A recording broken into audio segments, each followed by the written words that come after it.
Shalom to you, family. Good morning, good afternoon, good evening. So, I have another message for us all, black people, Africans, whether be it in the diaspora or on the continent. Now, throughout my messages, I preach unity.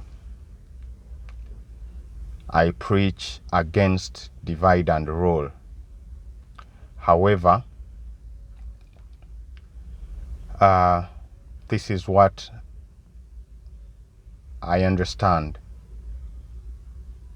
Let me know if you agree with me. We cannot blame the enemy for planting the seed of divide and rule amongst we, because according to him, that's the right thing to do. So when we see that, we keep blaming him for dividing us. We keep blaming him for using our brothers and sisters against us. And I ask myself, why? Why do we blame him? Why can't we blame ourselves? And starting from, I, Mugi, if I was ever involved in something like that, why don't I start by blaming myself that, oh, I was set up against my brother. I was set up against my sister. I was set up by the system against my wife. I was set up by the system against my family. I was set up by the system against my children. Why do we keep blaming the system and not blame ourselves? Okay, I understand the system is sometimes very hard to go against. But why do we continue blaming the system? Why do we continue blaming the enemy? Yet, we are participants in the disunity. Why? Why not blame ourselves? Now, I am happy that we all realize that that is the main problem. The disunity, the divide and rule. But we can't keep mourning about the divide and rule. We can't keep, mourning about brothers who turn against fellow brothers. We can't. The time has come to start blaming ourselves. If I ever did something to a brother,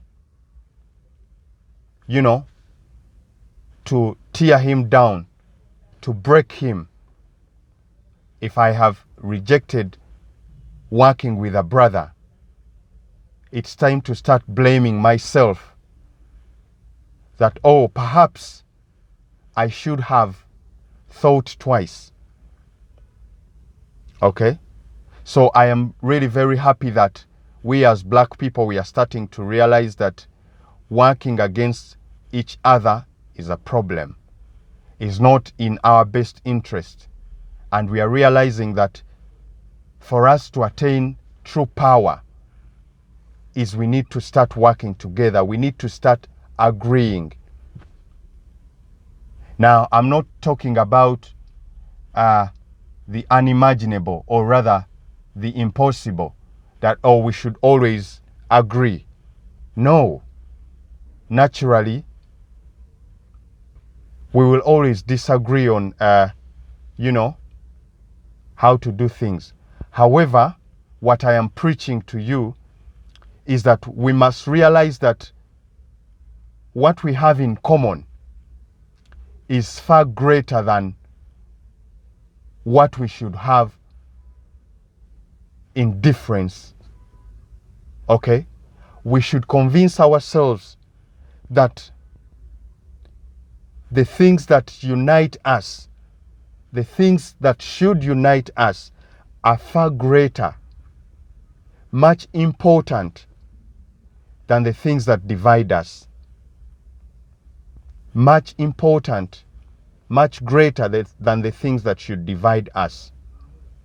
So I'm not envisioning a utopia that, oh, we will always be in agreement. No, I'm not foolish to think that.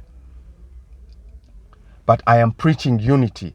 Let us realize that we ourselves, we are to blame for the mess. Why do we allow ourselves to be used by the system, by the enemy? Why? So we should move away from blaming the enemy, because that is his job. He's happy to see us disunited. He's happy to see us working individually. You know, the time is over of celebrating individual wins, individual successes. Let us make steps towards celebrating collective wins. Let us work together, brothers and sisters. Let us agree to work together despite our little differences. Let us work towards that. Put in the work. Speak to yourself. Convince yourself that I should be able to work with my brother. I should be able to work with my sister. There is going to be problems. But once you convince yourself that I want to do it, take steps.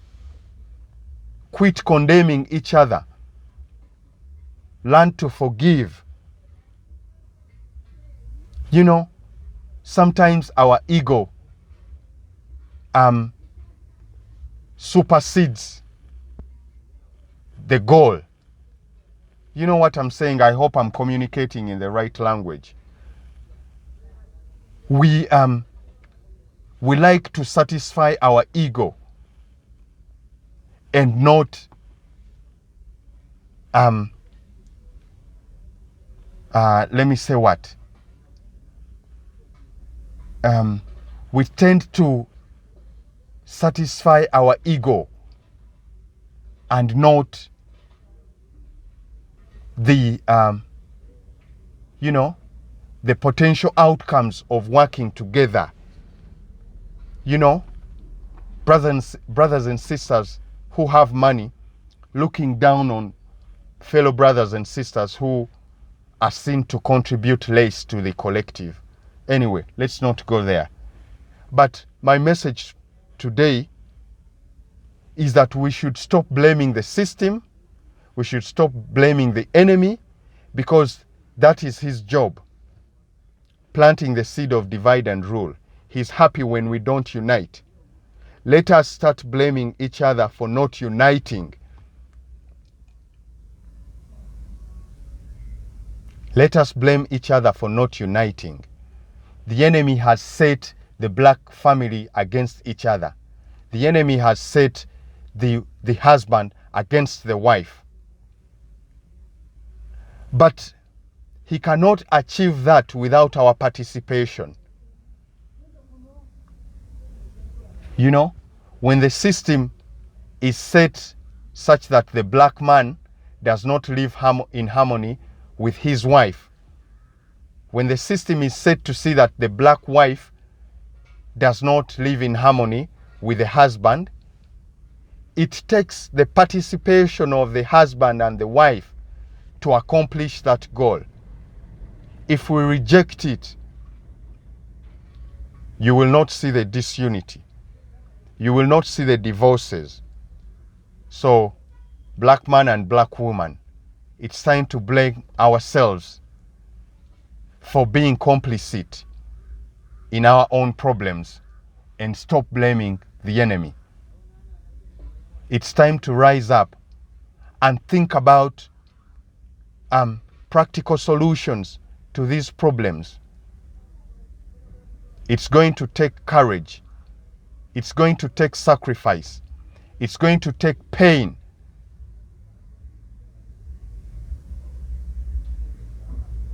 To realize unity among the black family, among the black community. It's painful, and we like to be comfortable. We like to be comfortable. That's our problem. We are not comfortable during times of discomfort. We like to be comfortable, but we should know that for us to be able to accomplish certain things, we are going to have to be comfortable in the times of discomfort. We have to get out of our comfort zones to be able to accomplish certain things. So my message to you today is quit blaming the enemy for planting the seed of disunity, and blame yourself for your participation in the disunity. Blame yourself for your participation in the divide and rule.